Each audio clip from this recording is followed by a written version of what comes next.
Bonjour ou bonsoir à tous selon le pays et l'heure à laquelle vous nous écoutez. Bienvenue dans El Una Copa, le podcast 100% Copa América de la rédaction de Lucarne Opposé. Comme toujours, chers amis, vous êtes les bienvenus pour interagir avec nous sur les réseaux sociaux, Facebook, Twitter et Instagram. Et je vous encourage également à tendre l'oreille vers nos autres podcasts, l'affiche de la semaine, Efrica, Bola Latina ou bien l'AFC Corner. Retrouvez également l'essentiel des brèves du monde de Lucarne Opposé sur notre site, je vous le donne en mille, lucarne-opposé.fr. Aussi, chers amis, sachez que le 7e numéro de Lucarne Opposé est désormais disponible, un numéro consacré aux coupes continentales de sélection dans lesquelles vous pourrez déguster de savoureuses histoires sur la CAN, la Coupe d'Asie, la Gold Cup ou bien la Copa América, bien entendu. 4e et dernier volet de notre série spéciale Copa América 2019 qui a sacré ce 7 juillet dernier le Brésil sur ses propres terres.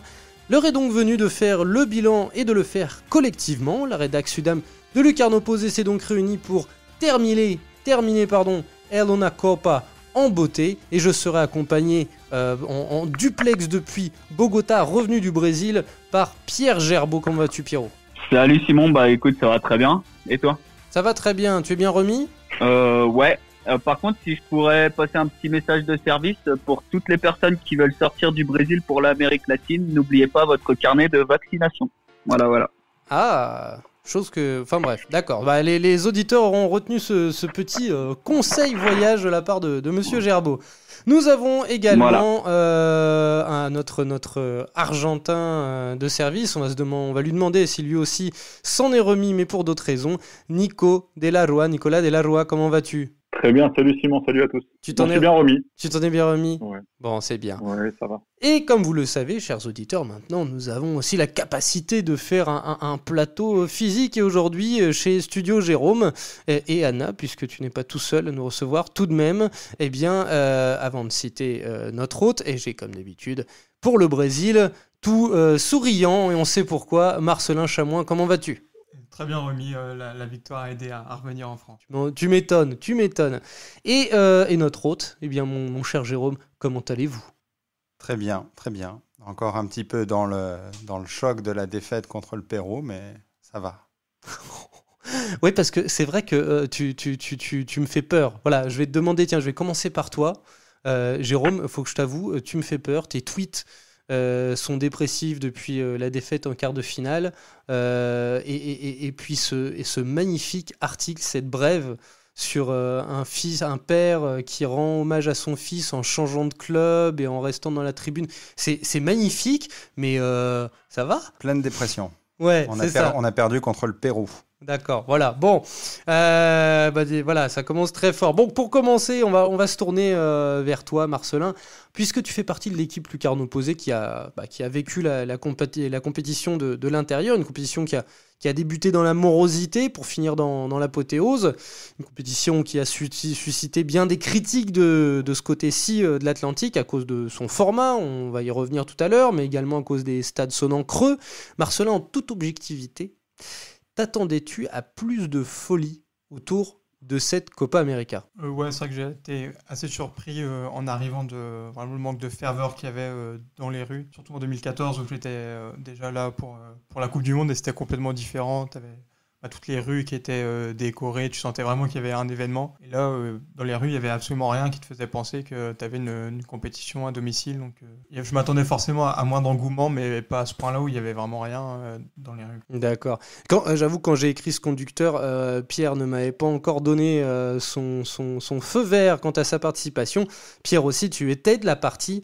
Je le rappelle, à São Paulo, à Rio et à Belo Horizonte. On l'a vu lors des 3 El Una Copa précédents.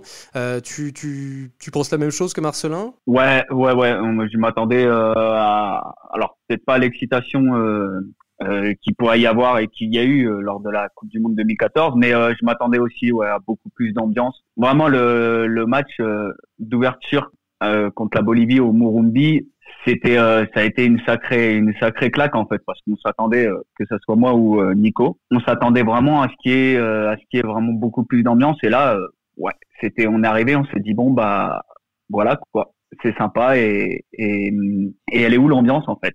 Mais qu'est-ce qui manquait ? Vraiment déçu de Vous aviez l'impression que les Brésiliens étaient indifférents, étaient en colère, quelle était l'ambiance un petit peu du coup? Pour moi, indifférent, vraiment.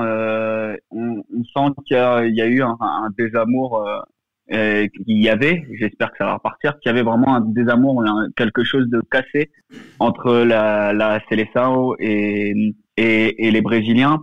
Et ressort qui n'était pas cassé d'ailleurs avec les filles. On a senti bizarrement beaucoup plus d'engouement pour la Coupe du Monde féminine qui avait lieu en même temps et pourtant à plusieurs milliers de kilomètres de là. Donc moi j'ai cette impression-là qu'il y avait, qu'il y avait un désamour entre le Brésil et sa Seleção. Mais je sais pas, Marcelin pourra sûrement expliquer ça mieux que moi. Ouais, j'ai senti de l'indifférence aussi. Et après, il y a l'effet 7-1 qui joue. Mais après, c'est une Copa América, c'est pas une Coupe du Monde aussi. Et j'ai vu pas mal de gens sur Twitter qui disaient que pour les Brésiliens, au final, une Copa América, c'est comme un championnat d'État pour un club. C'est un truc, t'es un peu obligé de gagner. Soit tu le gagnes et t'as juste fait ton travail, soit tu le perds en dessous de ta gueule. Mais il y a beaucoup moins d'importance qu'une Coupe du Monde et ça explique aussi un petit peu le manque d'ambiance. Et c'est un super parallèle que tu fais avec les championnats estadois, en effet, où comment dire, l'obligation pour un club qui a une certaine stature, ou donc là pour le Brésil en Copa América, c'est d'arriver au moins dans le dernier carré, si ce n'est de la gagner. En plus là, c'était chez eux, mais qu'en effet c'est moins. Mais enfin, ça reste une compétition continentale. Est-ce que dans les villes où vous aviez été, il n'y avait pas que le Brésil qui jouait? Vous avez vu des supporters étrangers? Vous avez senti un petit peu cet effet cosmopolite que revêtent les pays et les villes qui accueillent des événements internationaux? Bah ouais, on a vu des Colombiens, on a vu des Argentins, des Chiliens et des Uruguayens. Et voilà, c'est à peu près, et des Péruviens aussi, c'est à peu près tout. De toute façon, c'est classique, c'est les nations qui arrivent à rameuter le plus de poules. Oui, non, mais il y avait, je me doute que tu en as vu, mais tu as ressenti quelque chose de, enfin, comment dire, est-ce qu'il y avait quelque chose de festif? Est-ce qu'il y avait vraiment des groupes de supporters? Je ne sais pas si tu as déjà, ou toi Marcelin, si tu as vécu la Coupe du Monde 2014. Moi j'ai vécu les JO à Rio. Comment dire, il se passe quelque chose en ville, même à Belo Horizonte, qui recevait des matchs au Mineirão. C'était seulement des matchs de la compétition de foot des JO. Il se passait quelque chose, il y avait des gens en ville, il y avait, enfin voilà. En ville, ça dépendait un petit peu des équipes. C'est vrai qu'il y avait pas mal de Chiliens et d'Argentins. Mais je trouve que ça s'imitait quand même au stade, aux abords du stade, par rapport à 2014 où tu avais une invasion d'Argentins à Rio. Là, on n'a pas eu ce phénomène. C'était assez réduit pour moi, vraiment porté sur le stade. D'accord, toi c'est pareil. Toi qui a plus l'œil colombien, tu les sentais comment les Colombiens sur cette compétition? Au niveau voyage.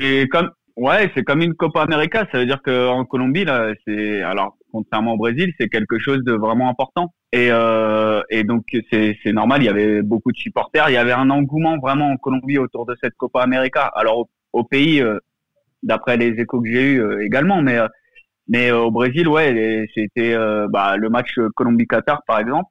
Il y avait évidemment beaucoup de supporters. Il y avait on a vu quelques maillots en ville.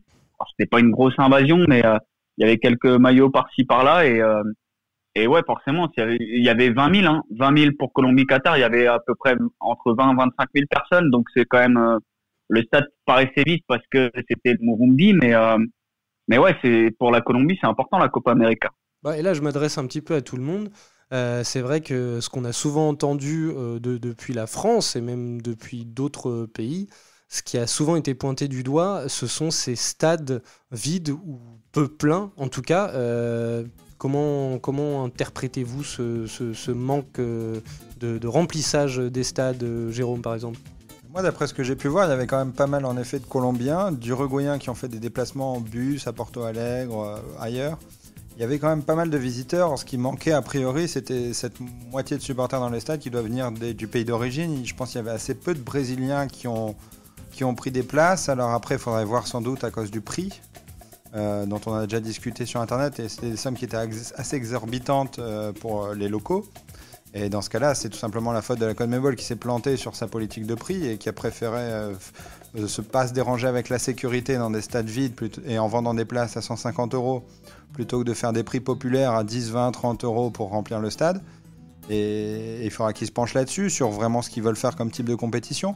Mais je pense quand même qu'il y avait, pour les autres pays, pour les Chiliens, comme Pierre vient de faire la liste des pays d'Amérique du Sud, il y avait quand même pas mal de supporters visiteurs. Et toi, Nico, tu en penses la même chose? C'était comment niveau argentin? Ouais, je pense que les Argentins ont fait le déplacement et ceux qui ont fait le sacrifice financier, parce qu'il faut pas oublier quand même que ça coûte excessivement cher pour tous ces supporters en Amérique latine. Ils ont fait un vrai sacrifice et tous ceux qui se sont déplacés en tout cas, qui ont fait le voyage au Brésil, ils en ont profité pour faire la fête et animer un petit peu cette Copa qui manquait un peu d'ambiance avec des locaux qui ont un peu tourné le dos à cette compétition. Mais les étrangers, on va dire, ont joué le jeu, je trouve. D'accord. Moi, j'en parlais il y a quelques instants, le schéma actuel de la Copa América, avec ses meilleurs troisièmes qualifiés, ses invités exotiques, le Japon, le Qatar, ça a fait pas mal jaser dans l'Hexagone en tout cas. Quel regard vous portez sur ces critiques venues de notre bonne chère France? Qu'est-ce que vous répondriez en fait? Répondriez? Moi, je préférerais un format avec que les 10 équipes sud-américaines. Mais après, je trouve que là, que ce soit le Qatar ou même le Japon, les attendaient pas forcément à un très haut niveau vu le groupe qu'il y avait. Je trouve que c'était deux équipes assez plaisantes, même si Qatar était un peu plus décevant. Mais au final, j'ai trouvé qu'elles avaient leur place dans la compétition. Après, c'est le format avec deux invités. C'est vrai que je suis pas fan, mais au final, ça a été... Puis après, voilà, c'est le format, quoi, mais...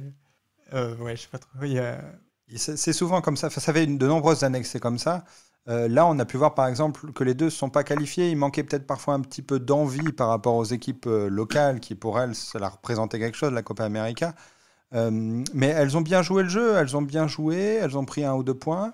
Et c'était plutôt agréable. Moi, ça me choque absolument pas. Très honnêtement, c'était même plutôt agréable de voir des équipes qu'on connaissait beaucoup moins, pour le coup, évidemment. Beaucoup à Lucarno Posé regardent le Qatar, mais bon, pour être tout à fait honnête, moi, pour parler de mon cas personnel, je ne connaissais pas. Et c'est très intéressant de les voir jouer. Après, ils sont venus pour une préparation, je pense, pour eux. Donc, leur objectif n'était pas forcément de gagner, ce qui collait très bien avec la Copa América, parce que l'objectif de la CONMEBOL n'était pas forcément qu'ils aillent très très loin. Et moi, je trouve que ça se goupille bien comme ça. Et vous, Pierre et Nico? Moi, pardon. Je trouve que c'est une obligation, on va dire, financière de la CONMEBOL de réussir à trouver des invités pour juste faire plus de matchs, plus de droits télé et des choses comme ça. Donc il n'y a pas beaucoup d'autres solutions que d'inviter des pays disponibles à ce moment-là. On sait qu'en Amérique du Nord, il y avait la Gold Cup, un peu partout ça jouait et qu'il n'y a pas tant d'invités possibles. Là, c'est bien tombé sur deux équipes en plus qui jouaient plutôt bien, surtout le Qatar, que j'ai plus regardé plus suivi que le Japon. Et c'est un peu une obligation, parce que s'il reste à 10, économiquement, ça va faire beaucoup moins de matchs et ça va compliquer un petit peu les choses. Ça fait beaucoup moins de matchs, ouais. mais l'intérêt sportif est peut-être différent. Puis ça dépend du format. Tu fais un championnat avec toutes les équipes, tu peux faire autant de matchs que tu veux. Ça peut durer très longtemps. Oui, tu peux faire des allers-retours, ça fait 20 matchs. C'est dans l'idée d'attirer des droits télé étrangers aussi, pour attirer des Japonais, d'Asie et le Moyen-Orient qui peuvent suivre un petit peu la compète. Justement, pour les droits TV, on sait que les champions dans ce domaine-là, ça reste les États-Unis. Donc, dans la mesure où il y a 10 pays affiliés à la CONMEBOL, si tu veux faire une Copa América vraiment que avec l'Amérique du Sud, t'as pas trop le choix en fait. Soit tu fais un format, mais c'est quasiment ingérable de faire un championnat. Donc faire 20 journées, ça serait vraiment très très compliqué. Ou 18, ce serait vraiment très compliqué d'étaler ça sur l'été parce que les clubs, faut pas se leurrer, les clubs ne libéreront jamais. Donc soit on fait comme ça et on est obligé d'inviter 2 nations chaque année. Soit on on renverse la table et on vire Copa América, Gold Cup et on fait une espèce de Copa Copa América mais qui regrouperait vraiment l'Amérique au sens large. Donc comme ça a été fait en 2016. Ouais, mais même plus largement avec vraiment des éliminatoires puisque tu te retrouverais avec les pays la CONCACAF et CONMEBOL et tu te retrouverais tu peux te retrouver un schéma comme tu as actuellement avec l'Euro à devoir faire des qualifs, etc. Ouais, mais alors, si je peux me permettre, mais Pierre, alors après- là, au niveau des qualifications, nos chers Argentins voyager au Honduras, il y a 9 heures de vol, c'est pas Quand tu vas en chose aisée. Colombie, c'est pareil. C'est pour ça que c'est pareil. Donc c'est pour ça qu'il n'y a pas vraiment de solution miracle. Ou alors tu fais une Copa style 2016 où tu invites tout le monde et tu fais pas de qualification et tu prends, en fait, t'élimines d'office les équipes les moins bien classées dans la zone CONCACAF ou au classement FIFA. Mais pour le schéma, il y a pas malheureusement, il n'y a pas 50 000 possibilités, quoi. Après, je pense qu'il faut aussi arrêter avec cette volonté de toujours vouloir ressembler à ce qui se fait en Europe et ce qui est un petit peu commun maintenant. L'Amérique latine a des particularités, la CONMEBOL aussi. Et voilà, comme les tournois courts, les tournois d'ouverture, de clôture, c'est des choses qui sont atypiques, qui sont particulières à cette région du monde. Et c'est pas grave si ça joue différemment. Et si on a des invités, voilà, ça devient culturel presque. Oui, je suis assez d'accord avec ça. Il faut bien se rappeler que la Corée du Sud avait déjà participé, je n'ai plus l'année en tête, c'était dans les années 2000 ? Non, c'est pas la Corée du Sud ? Le Japon. Non, le Japon, non, ça le c'est en Japon, 99, ça avec Troussier, on l'a vu sur Elona Copa numéro 2, mais il n'y a pas eu la Corée du Sud. Là, je dis une énorme bêtise. Mais enfin, les invités, c'est une vieille tradition. Il y a la Costa Rica, il y a eu la Jamaïque, il y a eu les États-Unis, il y a eu le Mexique. Bon, c'était plus pertinent, on va dire, plus logique parce que ça restait les Amériques. Mais voilà, il y avait le Japon déjà 99 qui préparait son mondial. Messieurs, est-ce que, puisque ces critiques, on les a beaucoup entendues venant de notre pays, la France, enfin le pays, puisque c'est un podcast francophone venant de la France, peut-être que dans vos pays, autres pays francophones, vous l'avez entendu aussi. Est-ce que vous, messieurs, dans vos pays, donc Uruguay, Brésil, Argentine, Colombie, est-ce que vous avez entendu des critiques similaires ? Non, ils sont beaucoup marrés sur les stades brésiliens où le Wi-Fi fonctionnait pas, où les journalistes étaient envoyés un peu n'importe où, etc. Mais sinon, non, c'est le plaisir d'une Copa América, c'est-à-dire qu'ils ont quand même fait le tour du Brésil. Et ça s'est plutôt bien passé dans l'ensemble, je pense, à part quelques blagues sur les stades qui étaient un peu à l'abandon, mais sinon, tout s'est bien passé. En Argentine, il me semble qu'il y a eu quelques critiques sur les pelouses, notamment. En Argentine, ça a beaucoup critiqué les pelouses et même le fait d'avoir des invités. On avait le Qatar dans la poule et tant qu'on risquait de se faire sortir par le Qatar, on n'était pas très chaud pour avoir des invités. Bon, finalement, on va les garder. Mais ouais, ça a un peu critiqué. Forcément, même les installations n'étaient pas top. L'accès au stade pour la presse était compliqué. C'est la Copa América quand c'était. Demande à Pierre quand c'était au Colombie en 99. 2001, pardon. Il y a eu le même genre de critique en Colombie, Pierre ? Sur les invités, oui. Des questions, pourquoi inviter le Qatar et le Japon et pourquoi pas inviter des nations plus proches culturellement comme Panama, comme le Panama, le Costa Rica, le Honduras, etc. Mais après, en soi, sur le format non, et sur les pelouses, c'est possible, c'est compliqué. J'ai pas eu énormément accès aux médias colombiens comme j'étais sur place et que je travaillais sur place.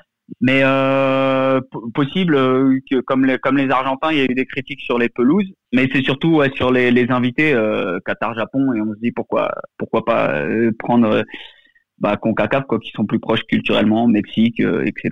Ouais, on en revient à essayer de tourner cette Copa América au sens large du terme América. Au Brésil, toi Marcelin, déjà qu'ils avaient du mal à s'intéresser, est-ce qu'ils se sont reconnus dans cette Copa América avec des invités, même si c'est une vieille tradition, mais là ils étaient un peu plus exotiques que d'habitude. Ouais, les invités, ça a un petit peu surpris, surtout sur le niveau supposé des deux invités. Après, c'est des critiques plutôt des supporters. Pour la presse, il y avait moins de problèmes à avoir deux invités pour cette compétition. D'accord. Messieurs, avant de parler de quelque chose... Non, juste ma question en filigrane quand même, par rapport à ça, c'était de savoir s'il n'y avait pas un risque au bout d'un moment que les propres supporters des nations concernées par la Copa América finissent par ne plus se retrouver dans cette compétition. Que ça soit un peu dénaturé. Ça vous inspire quoi ? L'a beaucoup moins dénaturé, je trouve, que la Copa América aux États-Unis il y a 3 ans. Je pense qu'ils étaient c'était beaucoup plus fidèle à ce qu'est une Copa América depuis 100 et quelques années que la Copa América il y a 3 ans. Après... Parce que c'est 2 équipes sur 12 seulement et puis qui sont éliminées assez rapidement. Donc au final, dans le dernier carré, tu as quand même des Sud-Américains. Donc je pense pas que ça dénature vraiment la compétition.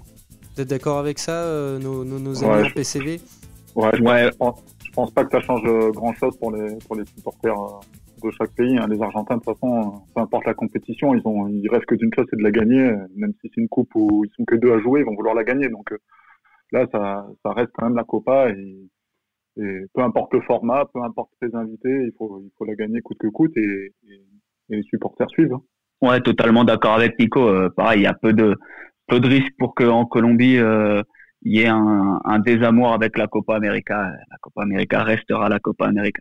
Bon allez, cette fois, avant de parler de choses un peu plus positives, je vais revenir sur un sujet assez sensible, ma foi. De nombreuses voix se sont faites l'écho des accusations de certaines manipulations ayant facilité la victoire finale de la Seleção, celle de Lionel Messi en tête, par exemple. À votre sens, est-ce qu'il y a anguille sous roche? Nico. Pour Messi, ouais, on va commencer. La VAR, ouais. Donc compliqué. Est-ce qu'il y a anguille sous roche? J'ai envie de dire pas plus qu'avant.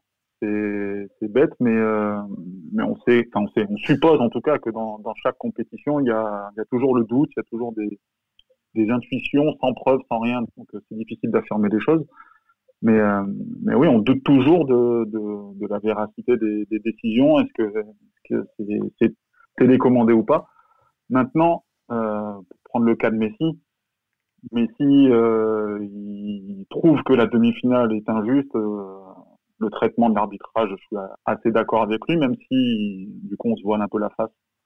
L'Argentine se voile un peu la face en disant que c'est la faute à l'arbitrage et apparemment pas au jeu. On n'a peut-être pas vu le même match. Mais du coup voilà, il sort de cette demi-finale pour la troisième place, il joue contre le Chili, il s'est bien secoué tout le match et il prend un carton rouge alors que pour une fois il essaie de montrer qu'il a un petit peu de caractère, qu'il va pas tomber devant l'adversaire, face à l'adversaire, et finalement il prend rouge. Donc il y a de quoi péter les plombs. Maintenant c'est juste un pétage de plomb et si corruption il y a, je pense pas qu'elle soit plus flagrante qu'avant en tout cas. Vous êtes d'accord avec ça, messieurs? Ouais, en fait sur la demi-finale, on peut poser des questions sur pourquoi effectivement l'arbitre n'a pas fait appel à la vidéo, parce que c'est pour le coup là c'est vraiment flagrant, hein. Le coup de coude dans la glotte est quand même assez violent. Après on peut faire la même chose si on remonte un tour avant et le quart de finale de l'Argentine contre le Venezuela, on peut aussi se demander pourquoi l'arbitre ne fait pas appel à la vidéo, alors qu'il y a au moins 2 fautes sur Matisse qui sont pour le coup sous nos yeux en plus, qui sont claires et qui valaient également un péno. Donc voilà, c'est l'éternelle question, est-ce que la VAR ou le VAR plutôt, est-ce que le VAR favorise les grosses équipes? Ça en a tout l'air, et ça il y a rien à dire et il y a rien à faire contre ça. On peut accuser de qui on veut, on sait pas ce qui se passe dans le camion, on sait pas ce qui se passe entre les arbitres. Là, selon Globo, pour la demi-finale, le service de sécurité de Bolsonaro aurait fait interférence. Enfin, on est sur des choses totalement délirantes, qui sont finalement pas si surprenantes que ça avec la CONMEBOL. On peut rien, enfin, tu peux pleurer comme tu veux dans les médias, que ça soit Messi, que ça soit machin, ce sera comme ça et pas autrement, et voilà, il n'y a rien à faire contre ça, quoi.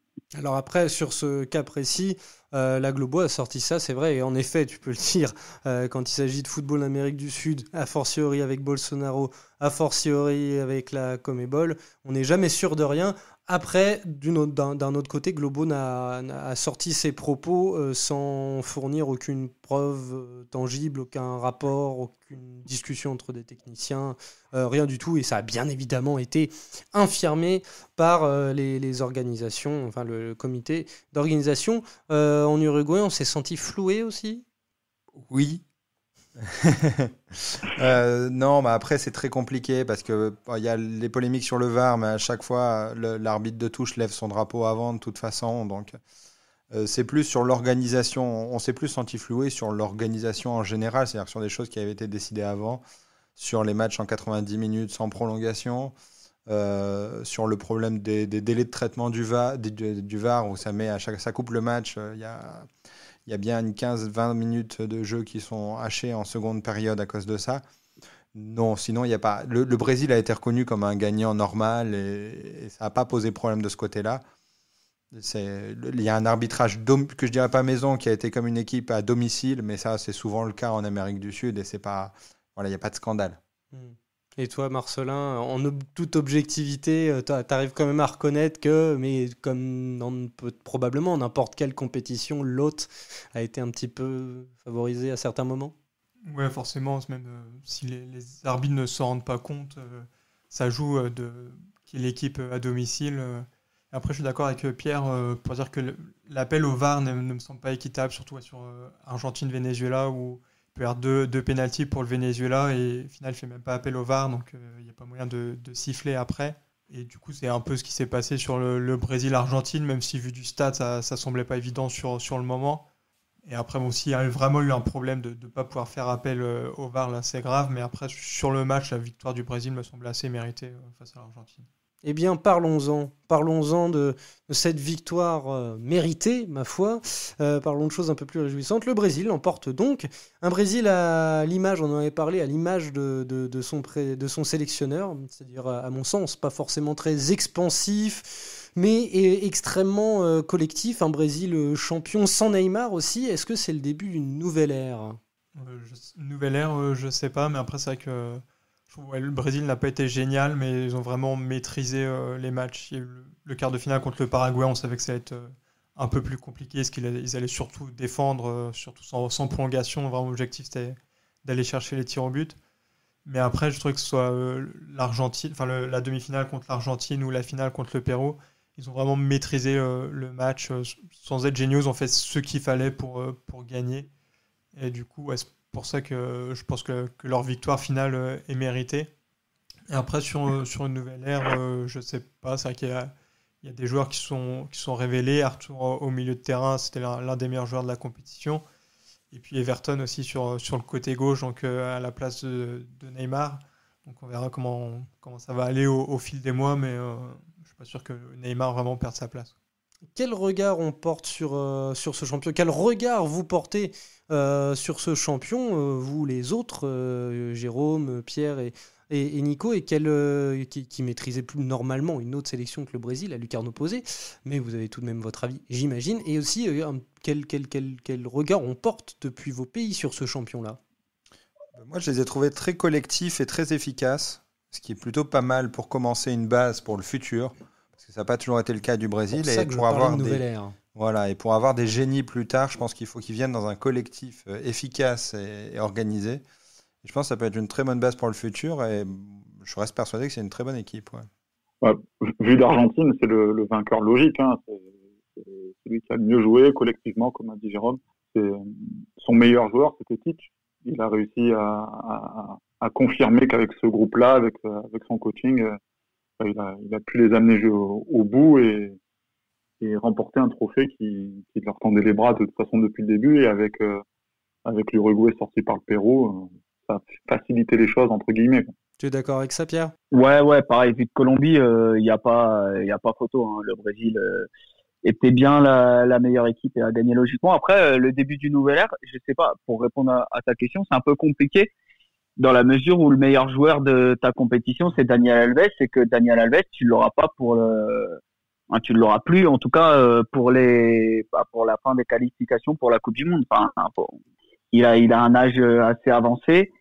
Et donc, faut voir qui viendra derrière. Après, il y a qui c'est derrière sûr que Neymar. Alves, d'ailleurs. Là, c'était Fagner, mais après, c'est vrai que en défense d'un niveau général, c'est assez vieillissant. Et on voit pas trop Parce que même Fagner, il arrive à la trentaine, là. Ouais, on voit pas trop de successeurs pour l'instant à ces postes-là, surtout sur les côtés. Même derrière Thiago Silva commence à se faire vieillissant. Pas sûr qu'il sera de l'aventure pour le prochain mondial.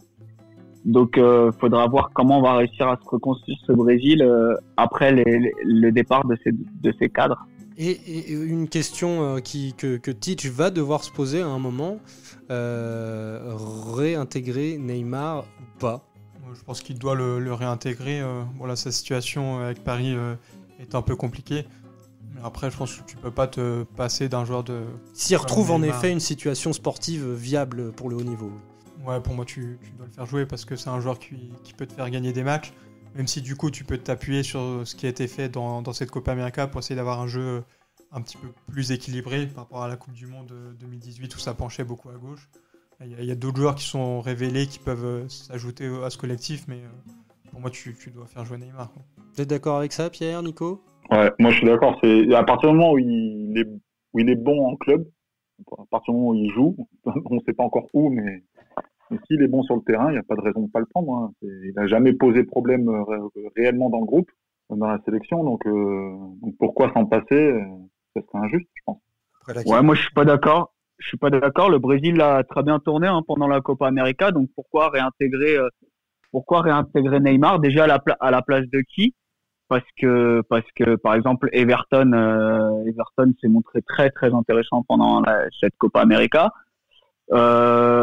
Gabriel Jesus a fait même s'il prend un rouge, il fait quand même une grosse finale avec passe D sur le premier but et il marque lui-même le deuxième. Et puis il a donc mis le feu. Pourquoi oui, et puis là et voilà, et donc pourquoi si on met Neymar à la place de qui et au nom de quoi? Et voilà, aujourd'hui Neymar il est dans une direction qui me semble pas bonne, où c'est devenu il y a un cercle qui est constant autour de lui et bah voilà, dans la mesure où le Brésil tourne bien sans lui, pourquoi le réintégrer, quoi? Et encore une fois, à la place de qui? Pour tempérer un petit peu, c'est mon point de vue en tout cas, c'était pas la plus grande Copa América de l'histoire avec le plus d'adversité non plus. Donc ce Brésil-là a réussi à aller au bout. Est-ce qu'il y arrivera dans les mêmes conditions face à des adversaires un peu mieux préparés?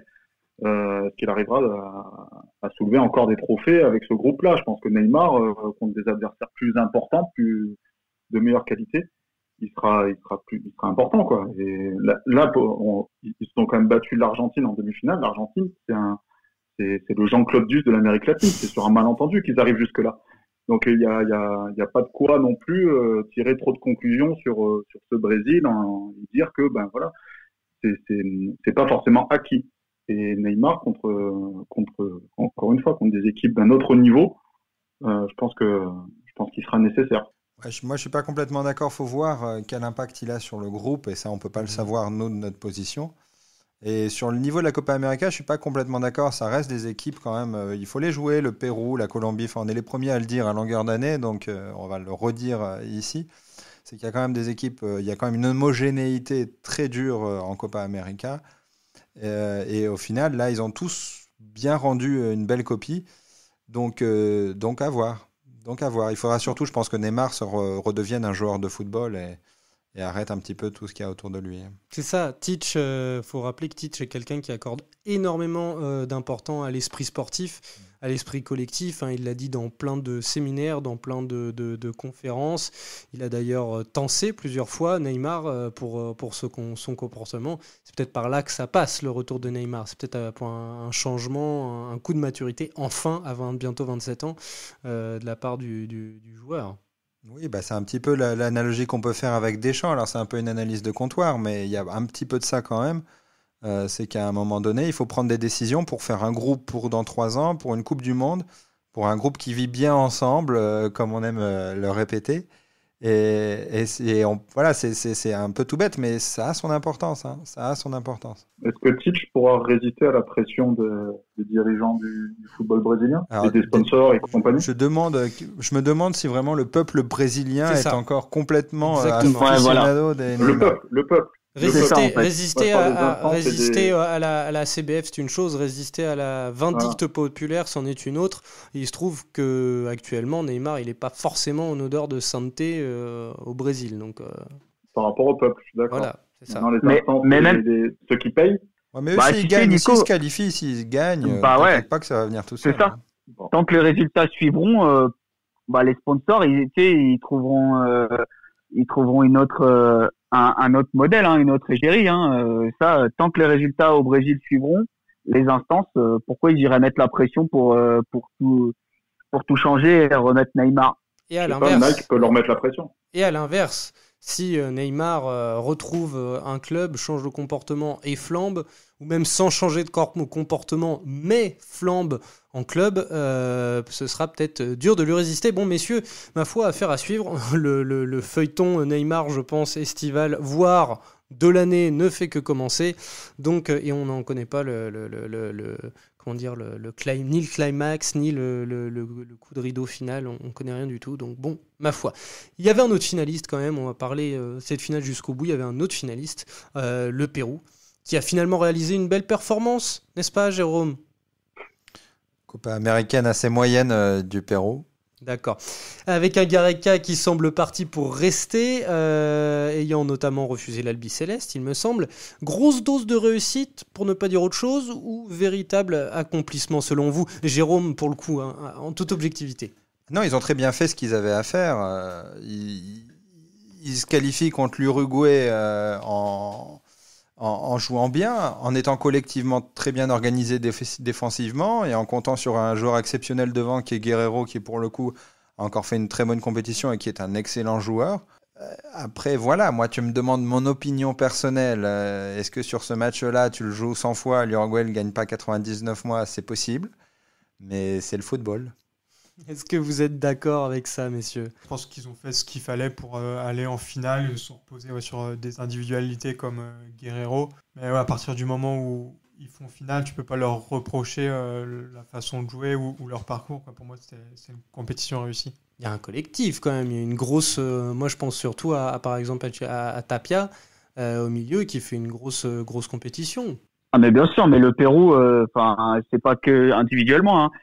C'est pas un hasard déjà de les voir là parce qu'ils avaient fait 3e en 2011, 3e en 2015 et ils perdent contre la Colombie au péno en quart de finale pour la Copa Centenario. Donc c'est une surprise pour personne. Ils se sont qualifiés pour la Coupe du Monde où ils ont fait ma foi une bonne performance même s'ils n'ont pas réussi à sortir du groupe à cause du premier match contre le Danemark. Mais non, c'est une surprise pour personne. Hein. Le Pérou c'est une grosse équipe. Hein. Leur demi-finale elle est exceptionnelle face au Chili.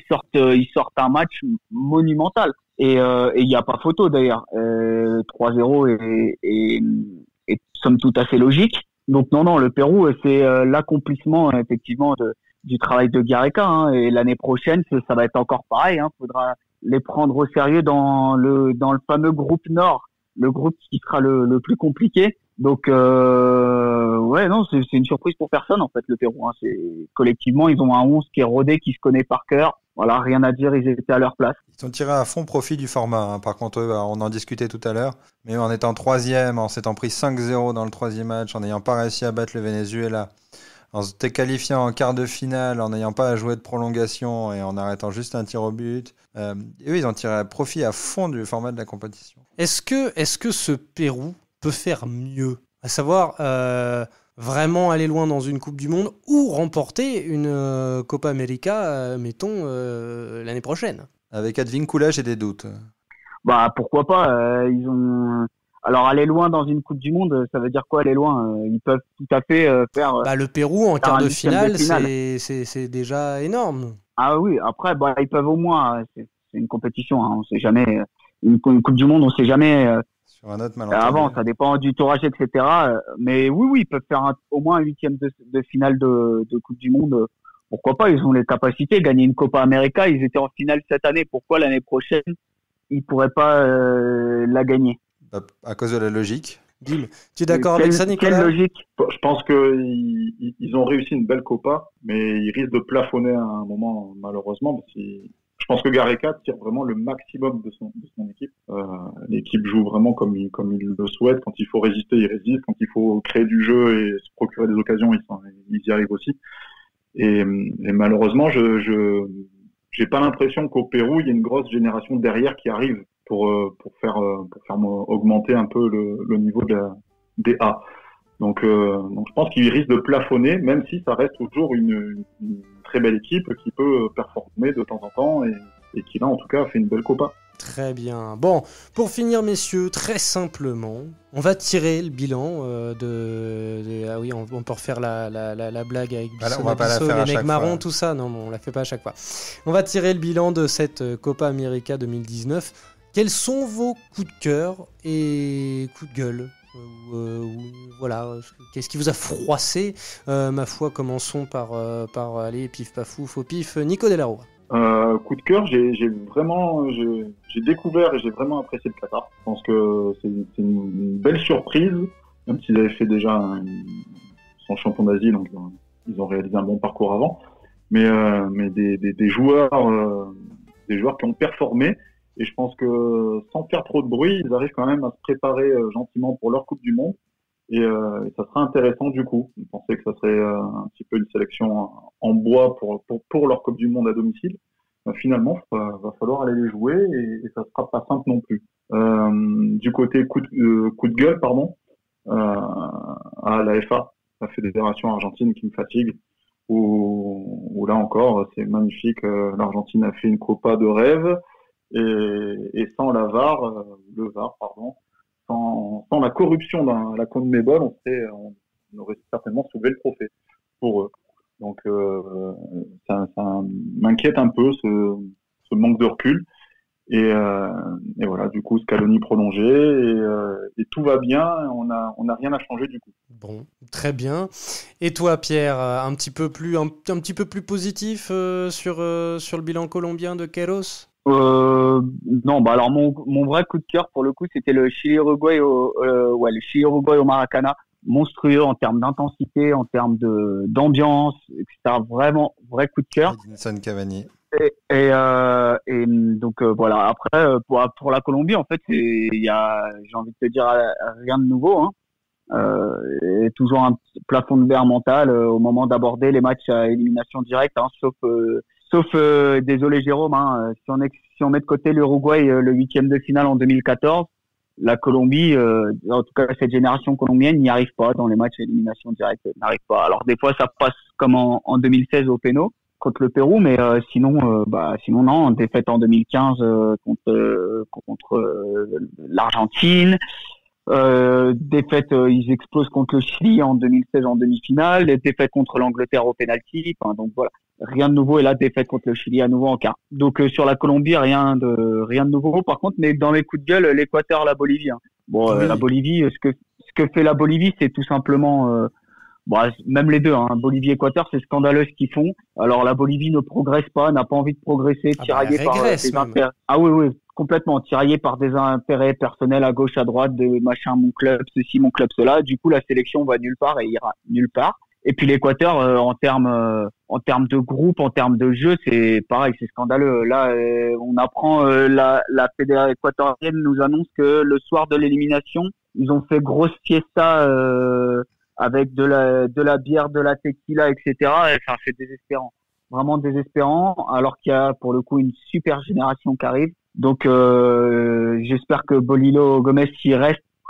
fera un petit changement, virera cette génération-là pour installer les U20 et qui les fera progresser pour les emmener justement à rendre de bien meilleures copies, que ce soit en qualification pour la Coupe du Monde ou voire Coupe du Monde et en Copa América.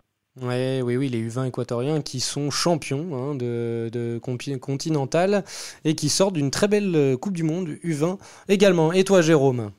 Je voudrais juste souligner que Pierre s'est moqué des gens qui buvaient des caipirinhas au Brésil, là, apparemment.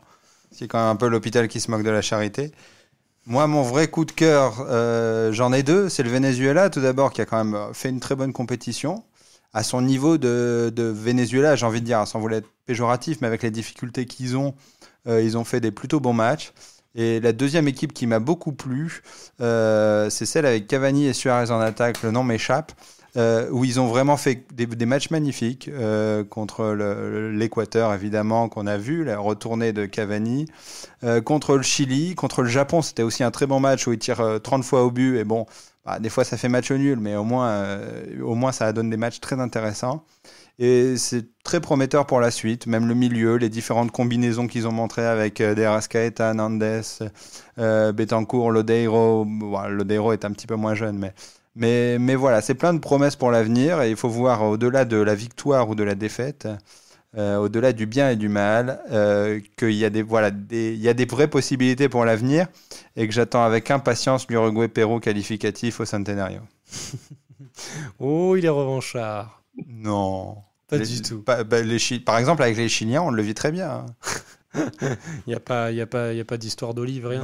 Non, c'est pas un classico. C'est-à-dire qu'à chaque fois, les Chiliens insistent en disant c'est le classico contre l'Uruguay. Non, on aime bien vous battre, c'est tout, arrêtez. Aïe, ça y est, il part en vrille. On va le calmer. Et toi, Marcelin? Moi, le coup de cœur, ça serait Dani Alves, ce qui m'a souvent fait peur ou énervé avec Paris pendant 2 ans. Et là, je trouve qu'il était vraiment déterminé, même sur l'hymne national, ça se voyait qu'il avait vraiment envie de gagner. Contre l'Argentine, j'ai trouvé exceptionnel, que ce soit défensivement ou offensivement. Le décalage qu'il fait sur l'ouverture du score, c'était assez magique. La finale était très bon aussi. Et ouais, du coup, à 36 ans, gagner un 40e titre en carrière, surtout qu'il me faisait vraiment peur sur les 2 dernières années. Mais là, du coup, respect et bravo pour ce qu'il a fait. Et après, pour le coup de gueule, ce sera peut-être sur l'utilisation du VAR, même si ça ne se limite pas à la Copa América.